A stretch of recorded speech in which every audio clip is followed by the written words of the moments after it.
Hi, I am Barbra Dillon, Editor-in-Chief of Fanbase Press.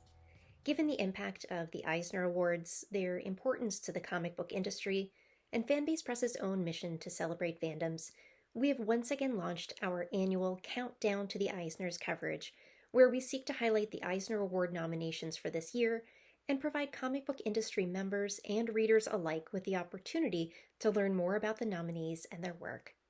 This year, we are releasing 4 videos consisting of industry professionals discussing why the Eisner Awards are personally impactful, which nominee or nominees are the most interesting to them, why the average comic book reader should take notice, and how the Eisners might evolve to match our changing industry. Thank you so much for watching.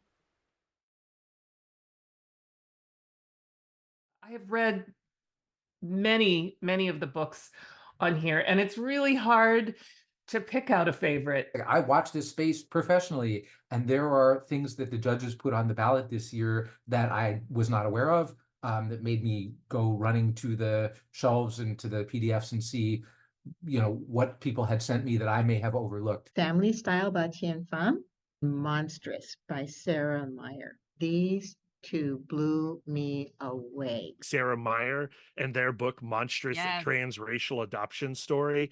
I think that is a book that had tremendous impact on the two of us. Being Korean and looking other, but having Caucasian American parents and living in a rather rural area, and just dealing with all of those kinds of situations that come up. I'm excited for that nomination to direct more eyes upon it. And that cover just really just illustrated a lot of the conflicts and difficulties that they had to go through. Like I said, very powerful. Mark Bernardin's work has always been great, and the fact that he got nominated for The Messenger is a fantastic thing. The usuals, some are friends, people that I know through SoulCon, BIPOC Pop, and so on. Keith Knight, Darren Bell. We got books like Beneath the Trees, Patrick Horvath, his first big thing he's done, and for it to be such a big deal, well deserved. It's a fantastic book, a breakthrough book in this industry that's full of horror books. This book stands out, in a way that nothing has stood out in a long time, probably since Walking Dead. Some great ones like, the cousins Tamaki are on there. Stephen Graham is on there, native writer. Tien Pham, Dan Santat. Tony Fleece is an amazing creator. Yes, he's known for, My Little Pony and maybe even Stray Dogs that sold a lot of copies. But the fact that it's local men that's recognized, I think speaks the world for our industry, because I think that's his most personal work. I also love that we've got some queer representation, certainly the anthology, The Outside, trans and non-binary, and going back to the Tamaki cousins as well. So yeah, I think there's some great stuff that's happening this year in the nominations. Most interesting category being Best Writer/Artist. And that is because of the presence of 2 people who I adore as both creators and people. Daniel Warren Johnson for his new Transformers book, and Zoe Thorogood for her Hack Slash book from Image. I just am such a big fan of both their work. So I'll be watching that one closely. And there are so many other nominees and so many other categories I could have chosen. Well, aside from our own book, The Outside, the nominee that's most interesting in the Eisner Awards this year, for me anyway, is going to be Lawrence Lindell's Blackwood. Open up that book and you are just going to be bombarded with sweetness and warmth. The art is wonderful, and it's just a perfect book for teens of all walks of life. I've been teaching Lawrence's work for quite a bit of time, but especially during the pandemic, because Lawrence's work has overwhelmingly focused on topics that coalesce with what I'm teaching in the classroom in terms of mental health, and specifically mental health related to Black folks and people of color, queer folks. The art is stylized and simple, but it conveys so much with each panel. It is aimed for a younger audience, like so many of the most important comics are these days. One of the things it does that is unusual is that it gives young queer Black folks depicted in a way that's friendly and that's sympathetic, and sort of connects them with the difficulties they face in their community. A work about marginalized people, but without the trauma, and that is a really refreshing thing to read. Their work also just sort of deals with kind of coming of age narratives as well. I'm thinking especially about other projects of theirs, like From Truth with Truth. And so certainly seeing this recognition of Lawrence's work makes me really happy as somebody who's followed their work. I learned some new things, from reading it, and I think that it's one of the better books I've read in the past 12 months or so. I think it's quite important for the Eisners to recognize comics creators who are working across a couple of different comics mediums, whether in terms of sort of the physically or hardbound graphic novel or graphic memoir, but also those who have a really strong and rich history of doing mini comics and handmade comics. And my hope is that people are really encouraged to then check out their work beyond Blackbird. The nominee that's most interesting to me this year is David Harper for Sketched. I've been a fan of David's work going back for years before even Sketched, when he was at Multiversity, and we've had conversations before. I hope I'm not speaking out of turn, but before he thought that something like Sketch would never be nominated, partly because it's so heavily reliant on a podcast, and a podcast has never been nominated before in the category. I'm really excited to see his name there.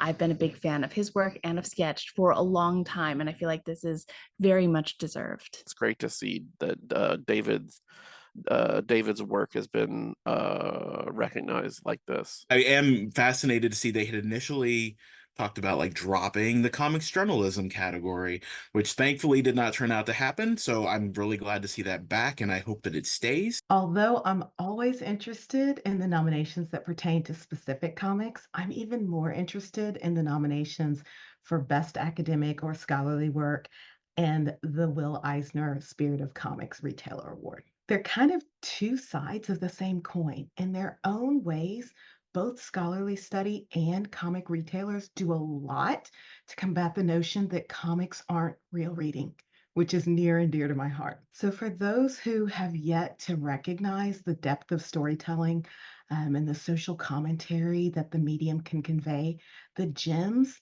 that academic work unearth can be a real eye-opener. And like libraries, comic retailers are often so much more than just mere book slingers. They're often community hubs that host gaming, comics, pop culture, fan experiences, which reflect the wide variety of genres and bringing together the broad spectrum of the fandom. There are some names that we do tend to see, not maybe if not every year, close to every year. And I'm not saying that they don't deserve to be on there. They do. It would be nice to see a couple, some more Latinx representation for sure. We've got a couple. We have Pedro Martin and Raul III. I mean, literally like a couple. I know Gus Ariola is being considered for the Hall of Fame, which is, really amazing. Oh, I should mention Julio Anta and Jacobi Salcedo are also nominated for their Frontera, which is exciting. I have to go with an honorable mention here, which is Best Archival Collection Strips. And I'm choosing this one because I'm way late to the party on this, but I have discovered a old British comic strip called Carol Day, and there's a collection nominated for an Eisner this year. This was a British strip from I believe the mid 50s to the mid 60s, and it is exquisitely drawn and just such a beautiful piece of work that I now have a rooting interest in the Best Archival Collection category as well. The title I'm most, excited about and glad to see, which is Shubik Lubik by Dina Muhammad.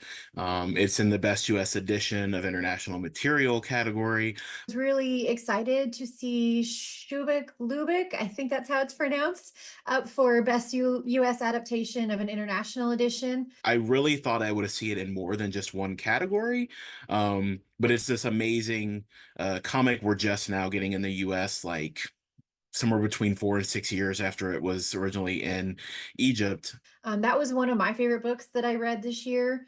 This fictional story about wishes and the power of wishes, and kind of like has a social commentary about health and wealth and class and religion and all of this built into one. And it's got my favorite like page spread I've seen all year in it, where it's like one of the characters is charting his mental health and various emotions over time. And there's one panel where this feeling of guilt literally spears him, like it's him laying horizontal on the page being stabbed through by this bar chart, this graph. And that just is stuck in my brain. It was interesting and wonderful to see how well manga was represented. I know they had a very special manga specialist behind the scenes, a librarian there. And just about every category that it was eligible for, there was manga. So I thought that was a really neat way to really represent and give credit to manga, which of course is such a continuously, big seller and big popularity in libraries and retail shops. And it feels like that was more accurately shown through the Eisner nominations this year. I always keep a really close eye. I'm not going to name any particular nominee by name, but the categories of nonfiction and memoir, which interestingly are two different things, and also, best fiction graphic novel, those are the ones that are interesting to me. I really, really liked Mexikid, a graphic memoir, and that's by Pedro Martin. I felt like I was the only person on the planet who read Mexikid. So to see, oh my goodness, it's been nominated by other readers like me, it just was like really validating for my good opinions. Well, the artwork is just phenomenal. But the humor that's in the book, and even though you're dealing with some really pretty heavy topics, it's always infused with this joy of being a kid. I'm so happy to see it on the list, and I'm hoping it wins.